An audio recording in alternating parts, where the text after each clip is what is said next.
In coordinating this event are Joe Barganier, West Houston,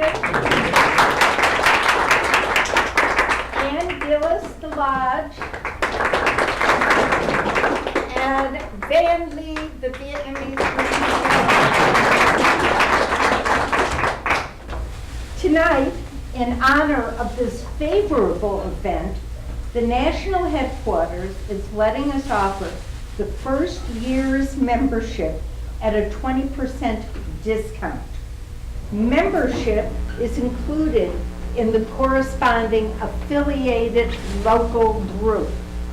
Please see a representative from the respective group of your choice for this one-time opportunity to get the dues reduced by 20%. If anybody is interested in the West Houston group, we have the applications back there. Ann and Joe will be handling it. Ann has them for the Lodge, and Duke, the Vietnamese group. This membership will enable the new member to affiliate, number one, with the local group. But in addition to that, there's a lot more benefits. You get Quest magazine. You have borrowing privileges from the Henry S. Alcott Library. And let me tell you, that library is phenomenal. Members get discounts on purchases, including discounts on books. You get 24 monthly new member letters, and you get 1 year free membership in the National Lodge. And the National Lodge is going to be offering a course this year in Theosophy and Literature. I'm going to be taking it, and I'm really looking forward to see how they have Theosophy and Literature. A lot of very famous writers wrote down theosophical things, as well as having affiliations with the Theosophical Society. And you know, the poet Yeats was a member for quite a while of the Theosophical Society. Now for our speaker, the highlight of tonight.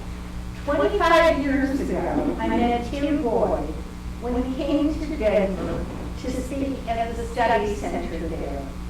For such a young man, his life exemplified the objects of the society. And what are most of the universal brotherhood of humanity, without distinction of race, creed, sex, caste, or color? 2, to encourage the comparative study of religion, philosophy, and science. And 3, to investigate the unexplained laws of nature and the powers latent in humanity. Now, many more people are able to meet and experience the presence of a true theosophist. Madame Blavatsky stated that a true theosophist is one who displays altruism. Let me share with you our president and true theosophist, Tim Boyd.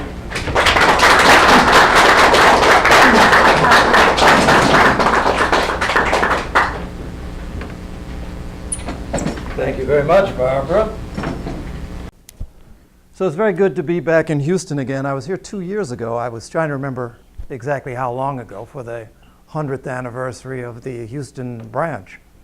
So that was very good, and I got a chance to see and meet some of you for the first time back then. This time, thank you. This time, it's very good to have the three groups together. Actually, just a little factoid about the Theosophical Society. Chicago, we have always had many groups over the years.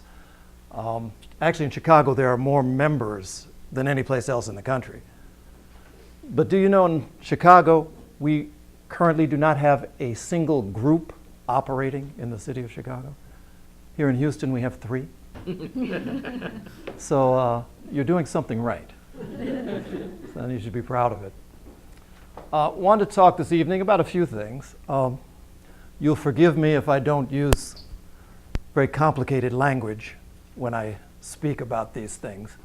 I think very often, obviously there's some very grand ideas that Theosophy, the ageless wisdom, embraces. And over the years, we've had to try to develop terminologies to try and address some of these ideas. But I think sometimes we can lose a lot in terminologies. So I'm going to try and make it simple. Used to be, my daughter's 21 years old now, and it used to be when I would be talking when she was younger, when she was 12, 14, if I had to talk to a group, I'd try it out on her first.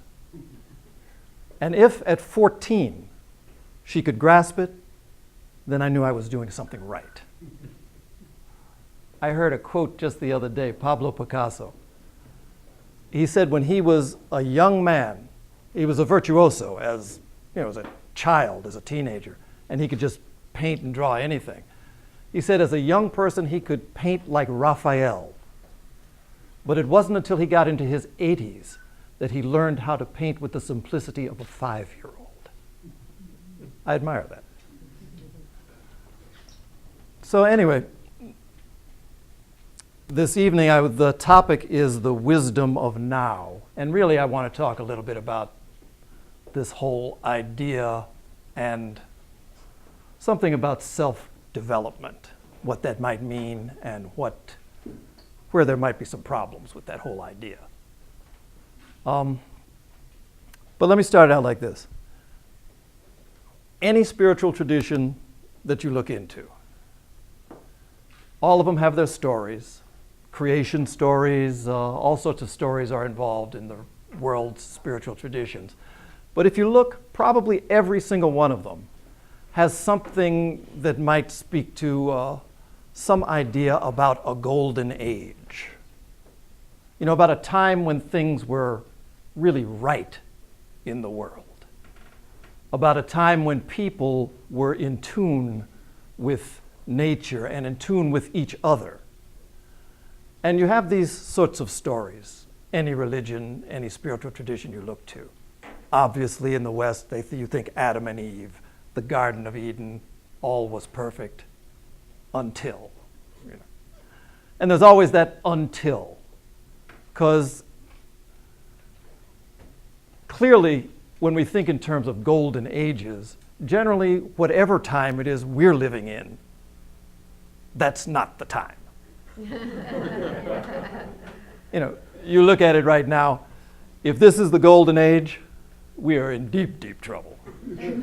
But there's always these stories about this time and this place where things were right. And we knew how to live in a proper relationship. And there are two different things going on always. Because of course we're not in that time, so you'll always have people who will be talking to you about this golden age back when. The good old days, when people followed the Bible or the Quran or really followed the Vedic teachings. You pick your book. But those were the good old days. And so you have all of this energy and influence devoted toward focusing our minds on the practices of old. How can we restore what once was? So you have this kind of very strong, backwards-looking approach to reality. And that's one side. On another side, you will have people who are talking about the coming new age.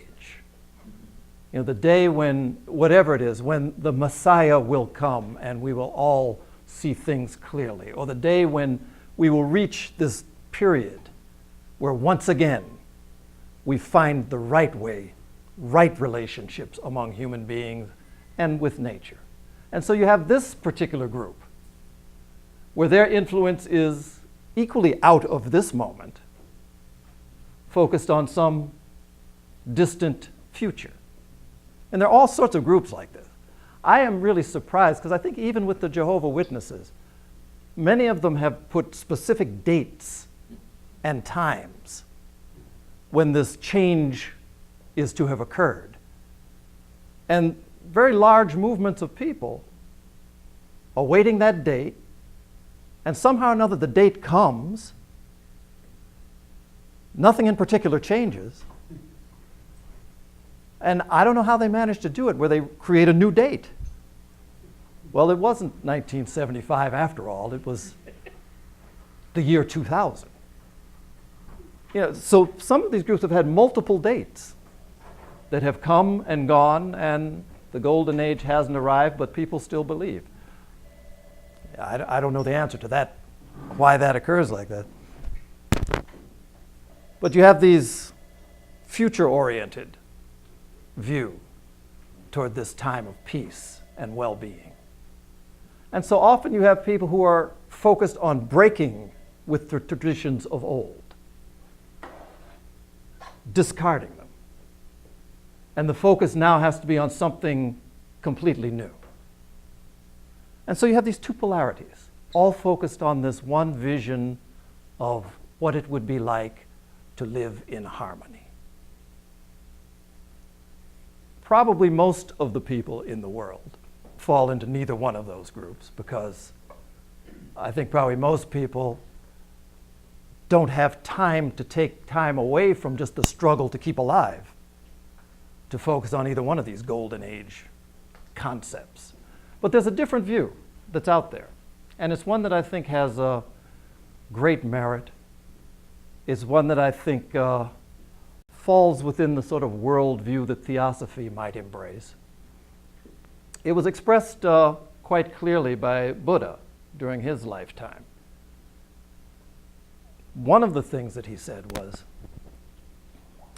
that this is the moment, now. Not the future, not the past. What he said time and again was, in this very body, in this very life, we can attain enlightenment. So all of the glories that people imagine for various times are available and possible to each and every one of us here and now. It's been expressed in other ways as well. I think it is a quote from some Buddhist, some famous person that I'm forgetting their name. Here in this very body are the sacred rivers. Here are the sacred mountains. I have never encountered a temple more holy than this body. Again, the focus on wherever it is we stand at any given moment is the holy place. Goethe said something it's very intriguing. He said that the present is a powerful being. The present, this moment, is a powerful being. That takes a little bit of unwrapping to get into that one. But, maybe we'll try and think our way into that. So the idea that now, here, in this particular time, in this particular body, all of this is available and possible. Sounds good. But you always have to ask yourself some questions about these things. If, in fact, this is true, that the possibilities of the highest sorts of enlightenment and peace and stillness and all the good things are possible to us right now, then why isn't that our experience? Why is it that we're going around here trying to scuffle and fight and find our way through life, if these things are true? So, personally, my experience and my inclination is that these great people who have spoken like this and who have actually had this experience, they weren't just making it up. It's for real. You know, those possibilities do lie here for us. And the only thing we really have to address is what it is that seems to be standing in the condition of our being. And probably, you know, there are a number of them. I kind of like the way that these Tibetans do it. They think in terms of, there are always numbers associated with things. You know, they're the Four Noble Truths, the Eightfold Path. You know, it's just not, they really like to category things. And it helps sometimes. But they think in terms of like body, speech, and mind. One of the other ways they define an approach to reality is outer, inner, and secret. So there's the external factors, internal factors, and then there's something that's more deep, something more esoteric, you could say. So just in terms of the external obstacles, one of the early letters, probably actually the first letter in the Mahatma letters, you know, that classic piece of theosophical literature. The first letter that was written to A.O. Hume, no, pardon me. There was a letter that was written by what's called the Mahachohan. So, you know, within this whole idea of the hierarchy of beings, there are these great beings, Mahachohan being one that is very pronounced. But in this particular letter, one of the things he talked about as one of the main things plaguing humanity was what was described as the struggle for life.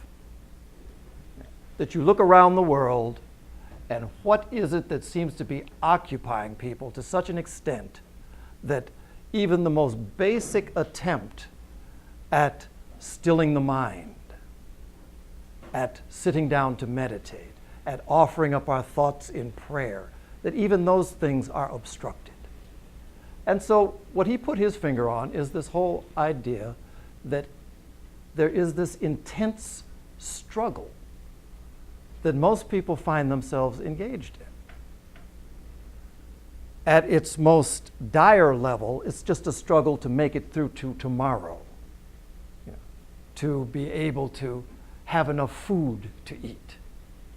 But at an American sort of level, you know, a level which is quite removed from some of the other levels of suffering we find in the world, you find that the struggle for life often translates itself into the struggle to make a living. That I can remember when I was growing up, it was the rare family where you had two parents working. And it was always, you know, back in that time, of course, it was always the woman who was at home, but there was always enough so that the workload could be divided in such a way that everybody did not have to report in from 9 to 5 on somebody else's job. Of course, that is not today's pattern. Now, of course, today it's the rarity even in our country to have people just working one job. 2 is not enough. So there's this sort of acceleration in all of those things that involve us in dealing with our external lives, the things it just takes to stick around. So that's a major obstacle for many, to be able to cultivate a spiritual practice and life in the face of all of the other various demands that we all face. So that's sort of the outer level. One of the inner obstacles that we seem to encounter has to do probably largely with the nature of our minds. I always find myself coming back to a very short quote from Helena Blavatsky, one of the founders of the Theosophical Society. which she was known to say many things that were very complicated. Any of you who have made an attempt at the secret doctrine know that it takes some work.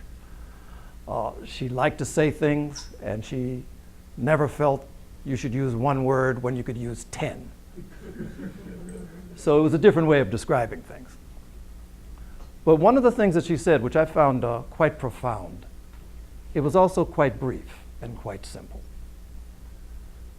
In talking about what is it that makes up a human being, we talk of ourselves as human. What does that mean? And so the way she described it was, a human being is highest spirit and lowest matter linked by mind. It's a simple statement, but to me, that one statement, in it I find answers. Highest spirit, lowest matter, the bridge, the thing that links the two, the thing that really makes us human, is this aspect of mind. So for me, what that has always said is, when I look to the place that the work needs to be done, and whatever I tend to call spiritual practice, has this focus on somehow cultivating and understanding the mind. So what is the nature of this mind? We all use the word. Contemporary sort of, if you looked in the dictionary, mind would be defined as really one of the byproducts of the functioning of the physical brain. The brain does something and the brain produces thoughts. The brain produces and receives emotions. That's the extent of the contemporary view, which is inaccurate. I mean, I can tell you right now, it's wrong. Mind is not isolated to the brain. The brain is actually much like, you think in terms of a television set. You have a TV set there, and if you turn it on, you turn it to the right station, you're going to see programs. Nobody believes that the TV creates the programming. Programming occurs elsewhere, and it is omnipresent. If the TV is properly tuned, it's capable of receiving the various different sorts of programs. Brain bears a similar relationship to mind. The brain is the organ of reception of something that is beyond just a physical organ. In the theosophical view, mind, there's a word for it, which is manas, but mind has a dual aspect. It's not just one thing. It's something that has an aspect that involves itself in concrete thinking, creating the images of my water bottle, of the people I see before me, sort of concrete things. But then it also has an abstract aspect. Sometimes I describe it like a mirror, that mind is something that can be pointed downward, and when it's pointed down, then it's reflecting all of the things from below. And that's what we would call the lower mind or the concrete mind. It's reflecting on all of the physical world, the things going on within it. Lower mind. Similarly, that mirror can be turned upward. And this is what we attempt to do when we are engaging in the practice of meditation. The practice is about trying to turn it. Meditation is sitting quietly when it's turned. Most of us practice meditation and rarely meditate. But turning it upward that's a reflection of the mind's use in terms of its higher aspects. So you have this dual quality of mind. And again, what we would call spiritual practice is the repetitive effort at turning this mind to where it can be receptive to something higher, the light shining from above, you could say. So this is one of the difficulties with the mind, its dual nature and its cultivation. So that's inner, outer, inner. So when we think in terms of the most interior, or what might be described as the secret, the esoteric, which is what we tend to like. Somebody tells you they're going to tell you a secret. That's what I want to hear. So it's very interesting. The words change meaning with time. And it used to be that the word occult had a particular meaning. There was occult, there was occultism. All occult means is something which is hidden from view. That's all that it means. Nowadays it's used in a way where occult has become, another word for witchcraft or just something strange. So the word has become twisted, so to the point that it's almost better not even to use it in contemporary society. I can remember another word, who was it? Who was the dancer? Ginger Rogers and Fred Astaire. Yeah, Fred Astaire.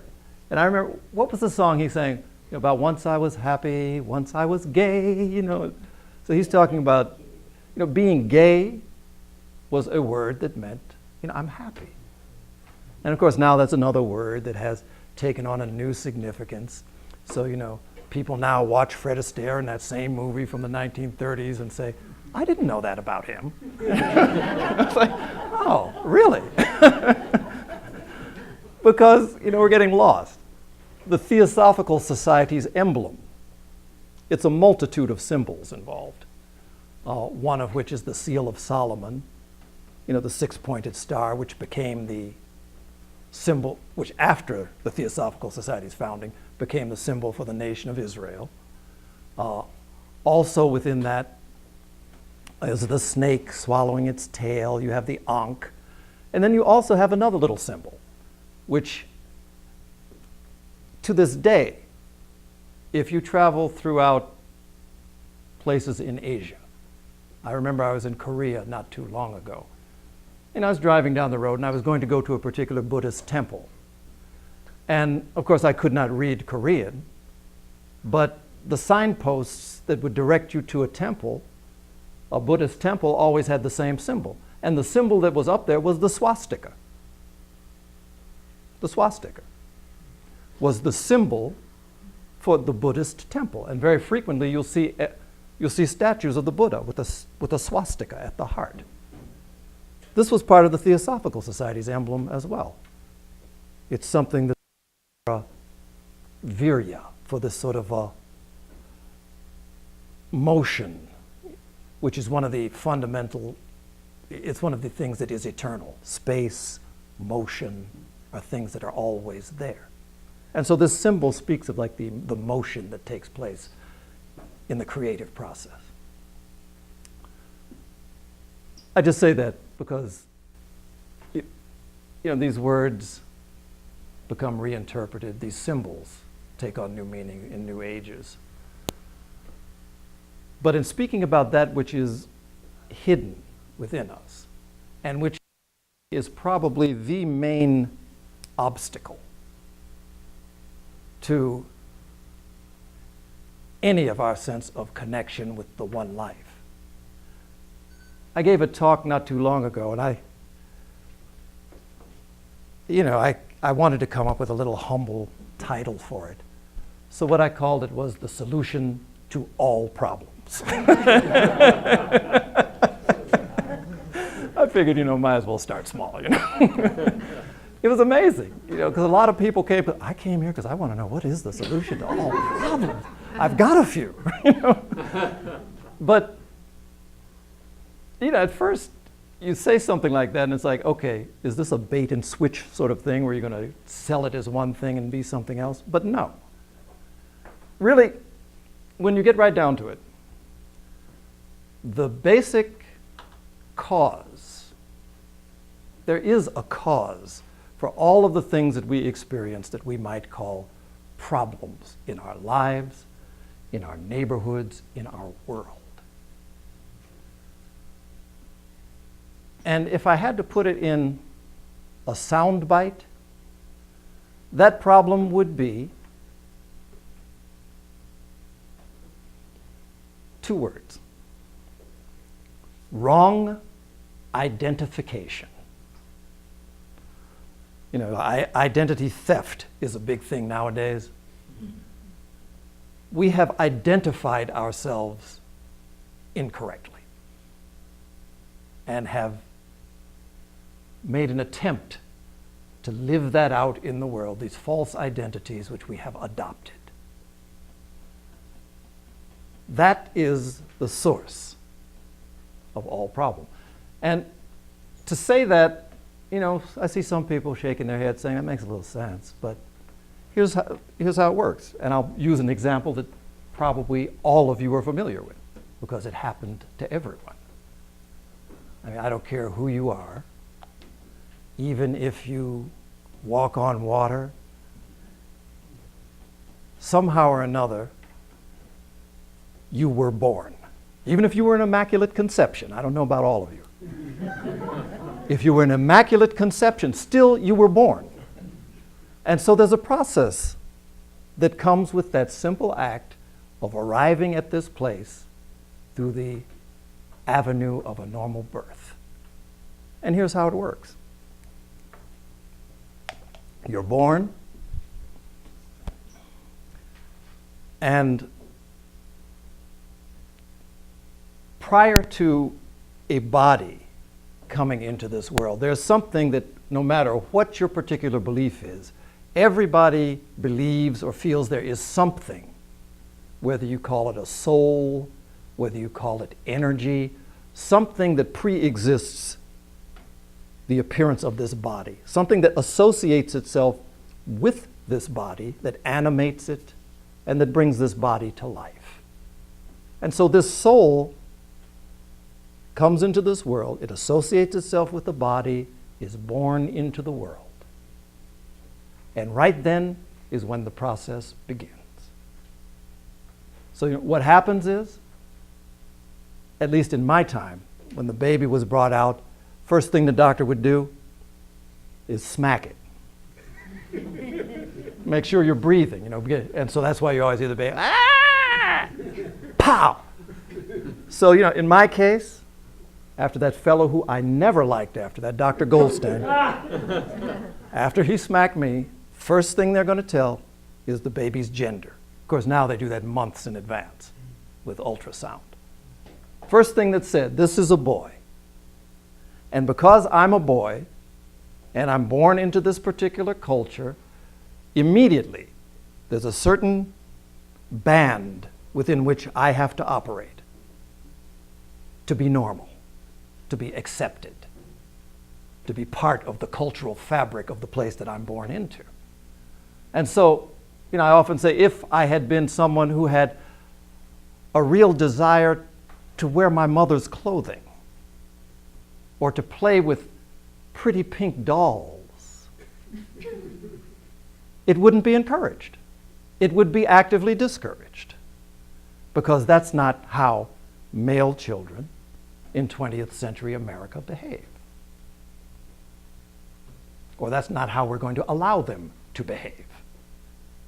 So, that's step one. Then you get your name.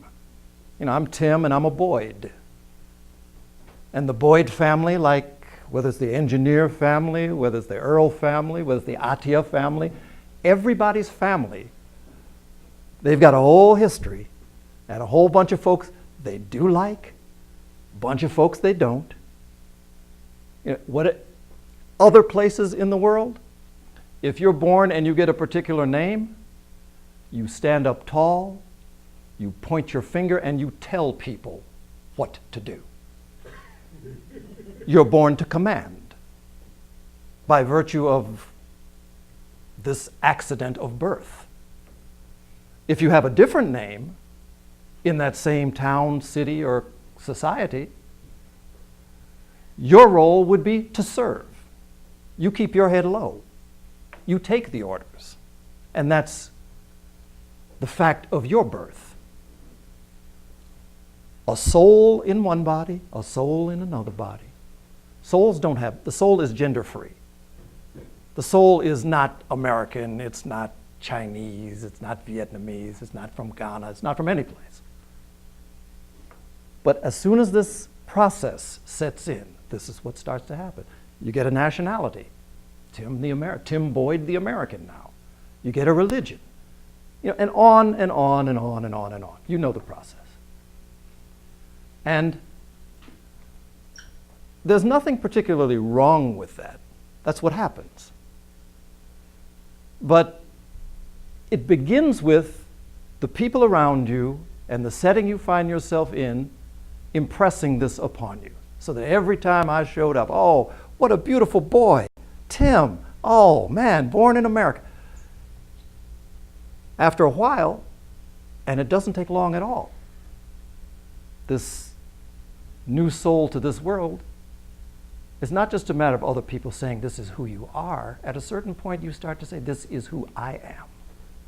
I am Tim. I am an American. I am a Christian or a Buddhist or whatever I call myself. And then you start to act that way. And so the process now is set. This wrong identification. And you think that's not enough? Now, it's not even good enough for me to be those things I'm calling myself. Because at a certain point, we don't just want to be those things. I want to be a good Tim. I want to be a rich Tim. I want to be well regarded in the community. So you start to expand this already fictitious identity and start to expand it and expand it and expand it. And naturally, it comes into conflict with others of the 7 billion people in this world doing the exact same thing. So, when we look at obstacles, what is it that prevents us from having this sort of experience of peace that we hear the great people write about, that we're constantly reading about, and we just don't get it why, and it must be because those other people don't study theosophy. Or something like that. We are so blind. And a lot of it is it's subliminal. We're not even aware of it. If we were to ask any one of us, we would probably say, me? I don't have prejudices. Not me. But we all do. It's impossible not to. What is possible is not to be able to see it. Here's a little experiment. So humor me, if you will. I'm going to ask you to do something, and it's a very simple something. It's something that you better do when I finish speaking. I'm going to ask you to clap your hands. No. But here's what I'm going to ask you to do. Just do it one time. Just take it right now. Just clap your hands and hold it there. Just hold it where you clapped. Now, take a look at it. Which hand for you is on top? Is there a hand that's on top? No. Okay, some of you clap straight ahead, some of you clap. Okay, for those of you that have a hand on top, let me ask you to turn it over and clap the other way. Did that feel comfortable? Cross your arms. Which hand is on top? Okay. Cross it the other way. And let me see how many of you can actually do it. Right? You know, we're talking about clapping hands and crossing arms. And we are so habituated, unconscious. I mean, you try and cross, that arm crossing thing gets difficult, honestly. It gets hard. But we're habituated to certain behaviors, and this is just a physical behavior. But the ways of our thinking, the ways of our mind become so entrenched. I went down into the, at the Theosophical Society headquarters there. We have a lunchroom downstairs. I was down there the other day. You know, my head was getting, I felt like it was filled with cotton. I'm sitting up in my office having to think important presidential thoughts and nothing's happening. So I said, maybe let me get a cup of coffee. So I went down for a cup of coffee. I'm sipping my coffee. And while I'm down there, Pablo was out here before, right? Pablo, yeah. Okay. Pablo comes down. And he's, you know, in the morning, so he's serving up some cereal. So he puts a little, I'm looking, and he puts a little granola, he puts a little cornflakes, he puts a little something else in there. I said, you're mixing it all together. He says, yeah. I said, so what, do you put on top of that yogurt or milk or soy milk? And it turns out that, you know, in Argentina, what he would do is he'd put a little coffee on his cereal. And I said, coffee? But then I thought, why not? You know, I put milk, or I don't even put milk, I put soy milk or rice milk. And that must be strange. But, you know, just that simple thing. I had to look at myself, I said, now why is coffee on cereal any stranger than milk or soy milk? And it's, again, it's because I'm used to it this other way. And we have just millions of things like that that are inside of us. So it gets to the point that in what we're doing, this whole sort of approach to bleeds over into what we think of as our spiritual lives as well. Because one thing that's guaranteed about this whole wrong identification process, one of the good things about it is that it guarantees one thing for sure. The one certainty of adopting these wrong identities and of the conflict and strife that they necessarily bring in their wake is that at a certain point, it is guaranteed you will become dissatisfied with this way of living. You know, you get tired of having to always bump up against people. You get tired of feeling as if there is no conflict, then that there is never a time with no conflict. And that's the thing that starts something new happening.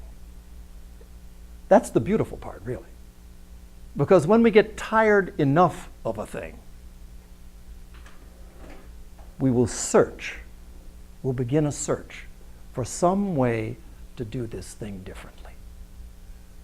I used to have a teacher. The reason I'm in the Theosophical Society is because sort of coincidentally, accidentally, my paths crossed this very, very wise person's path. And he was quite highly regarded. Many people knew him around the world for his clairvoyant abilities. I mean, he was one of these people who could really, really see things. All he'd have to do is just, you used to be around him sometimes, and you'd be doing things or having thoughts. And he might say something like, Tim, you doing okay? When obviously I'm not. And your obvious answer at first, whenever you're not doing well, you can always tell, you say, you doing okay? And someone says, yeah. Real quick. Yeah, I'm okay. So you'd say something like that, I'm okay. And he'd look at you a little bit, he'd say, really? And at first when I was around him, I didn't really get it. I'd say, yeah, really.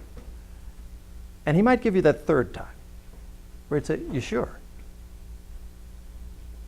And then, if you held out on that, then he'd start to talk to you and say, very often he would talk about things that were within your mind, things that were actions that you had done, and he'd just go to describing it like he's sitting there when you were doing it. And so at first it was something that was uncomfortable because, you know, I didn't like to feel like you couldn't keep secrets, you know, that you couldn't just close things up and there was something that you could call only you and only yours. But he used to say, look, son, it's out there. And anybody, people feel it anyway, but anybody with some development can actually see it. And then it got to the point where, you know, all of these sorts of little things that we hide in our hearts, you started to recognize that really it's, once it gets out there and you get a chance to really look at it, it's nothing. And it's nothing that at least 3-4 billion other people aren't doing at the same time. So it gave this kind of broadening and sense of release. But all of these different things, you start to ask, what can I do now? Now that I've seen a pattern, what do I do? And so oftentimes the approach we take is because we feel that somehow or another we're inadequate, that there's some piece that's missing.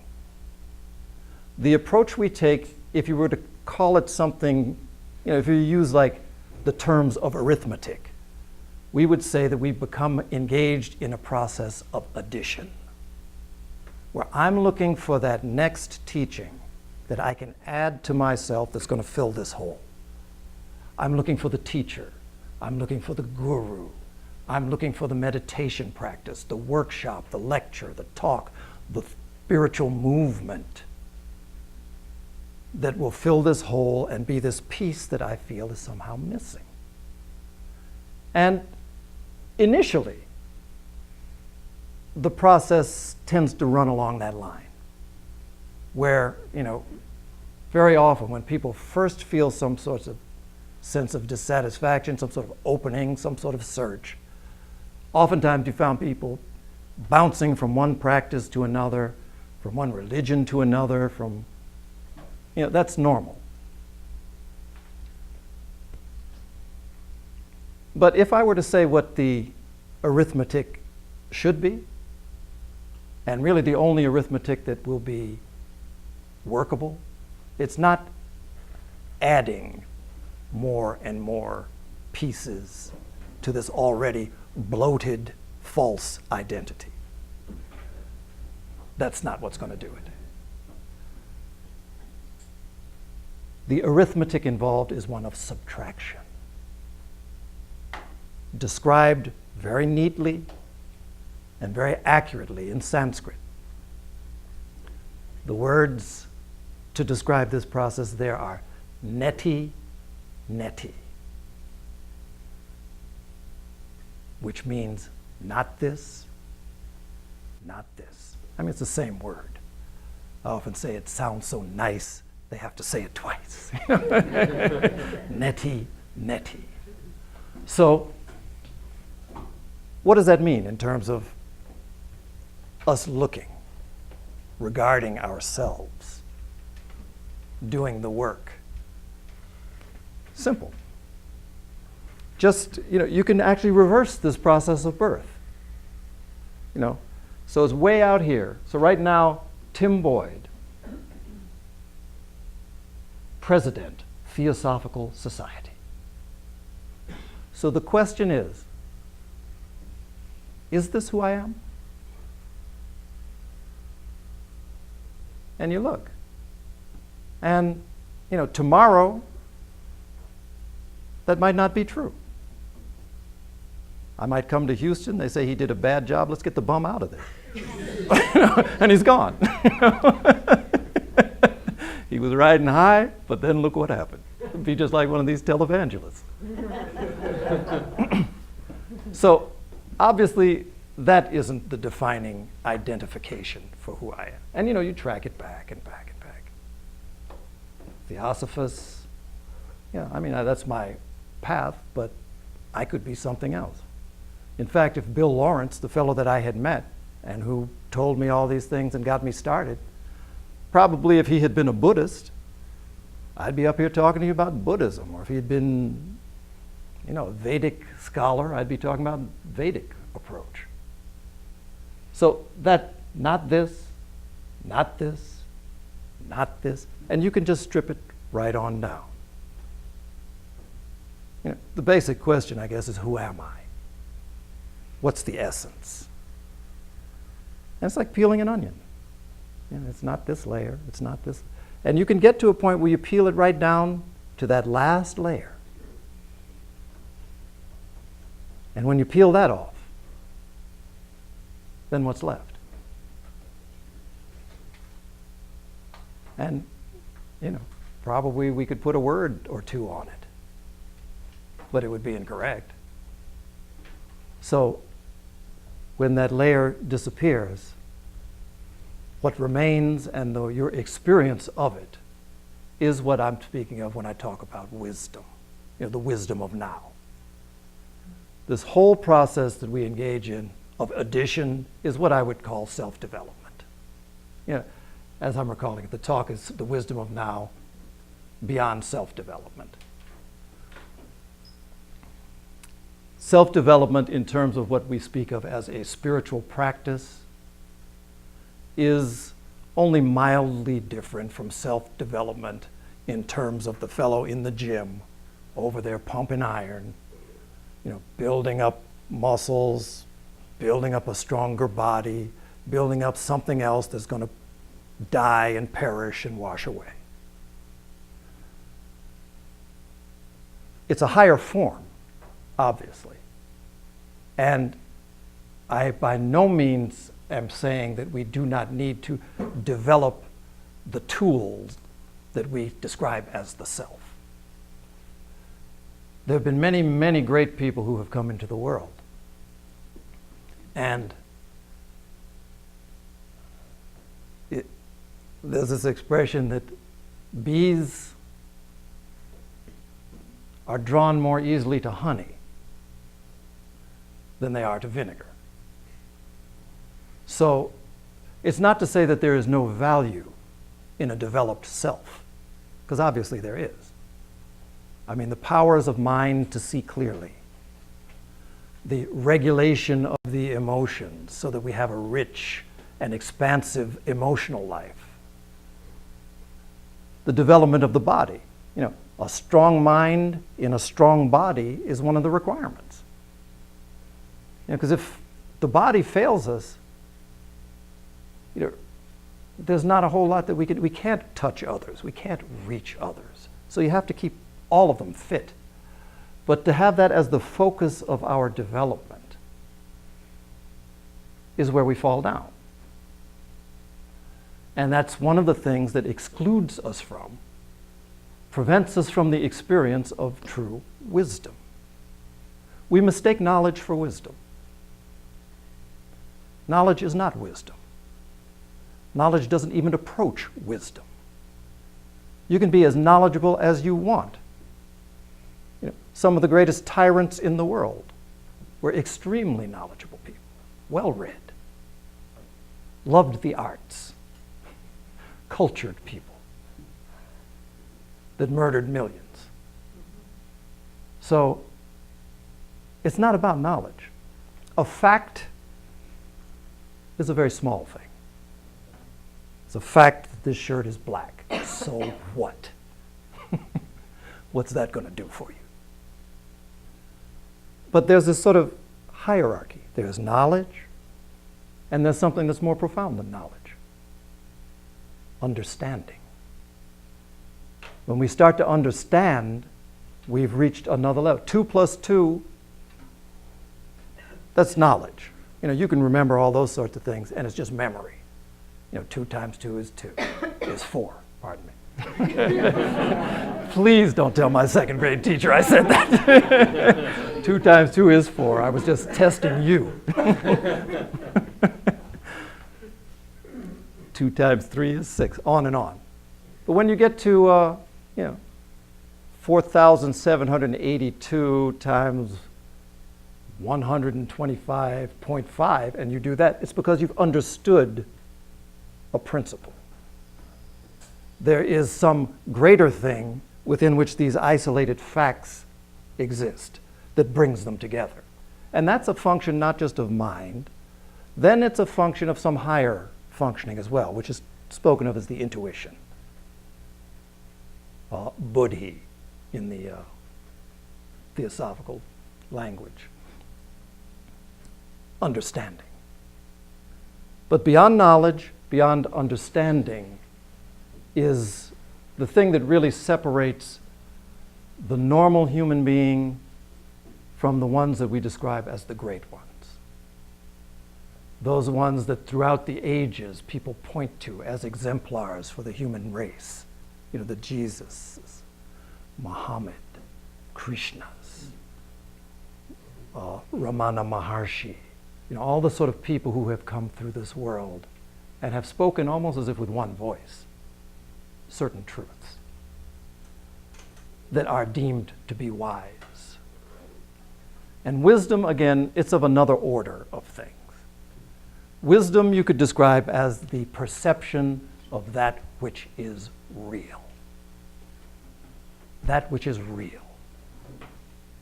So it's beyond just the facts. It's beyond just some combination in a broader picture of the facts. It is a perception of reality. Buddha's described it as enlightenment. The Christ mind. May that mind which is in Christ Jesus be in you. You know, it's the way Paul would put it. And that's something that is open and available to all of us. And as I said, some of these things are simple.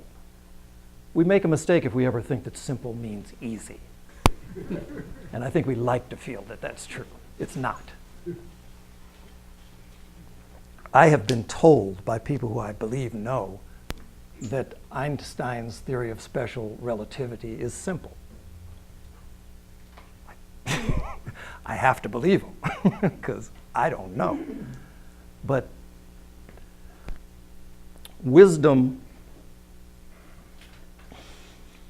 because wisdom is that which is real, that which is ever present. It's ageless.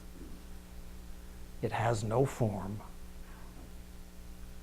But one of the things we find is that it reveals itself constantly and in all ages through those forms which are available. When we see it in people, we describe it as that person. There's a great wise Sufi by the name of Ibn Arabi. He gives this example, sort of describe this idea of wisdom and how it functions. He says that the sunlight shines through down every chimney, through every window, through every door, through every pinhole. The sunlight shines. How that light is perceived is completely dependent upon the nature and the shape of that particular opening. So, standing in this room, let's say the room is dark in here and the walls are all solid, but there's a pinhole here and the sun is shining.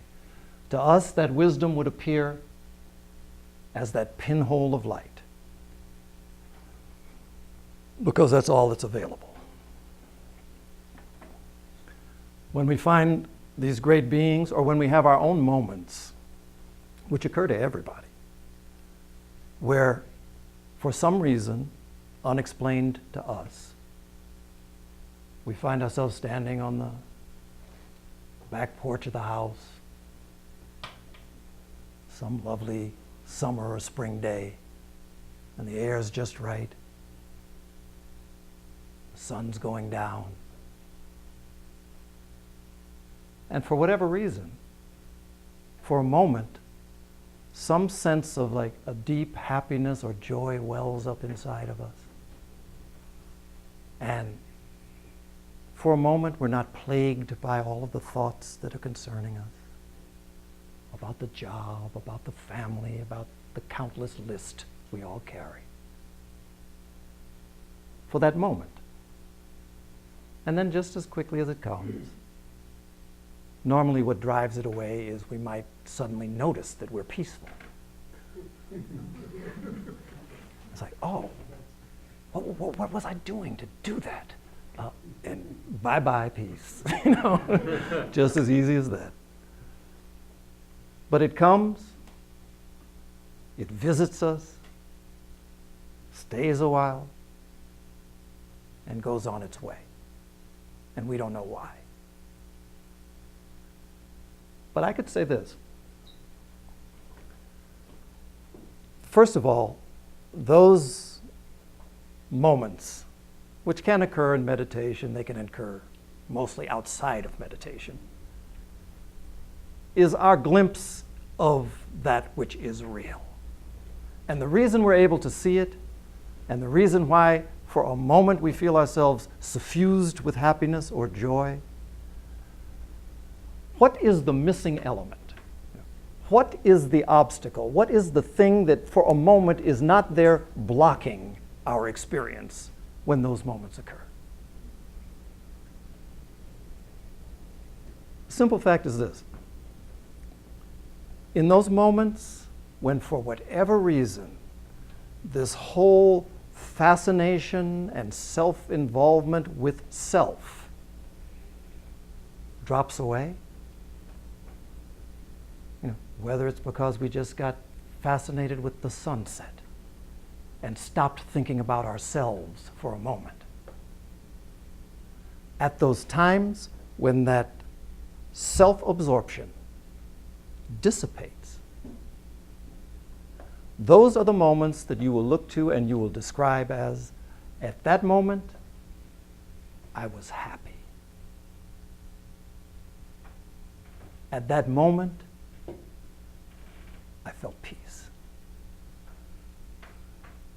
And the only reason for that experience in that moment, rather than every other moment, nothing is any different, is that for some reason, either through our practice or just through the luck of the dice in that moment, we're not thinking about ourselves. We're free. And so those are the sorts of reminders that we get. And we do get those. It's just built into our lives. We don't get them enough. But it's one of those things that's kind of a spur to practice.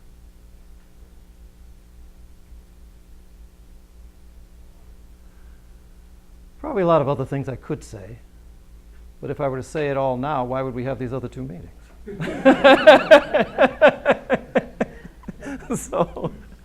So maybe I could end there if it's all right with you. We can have questions if you like, but maybe let me just stop wondering at that thought, right? So thank you, and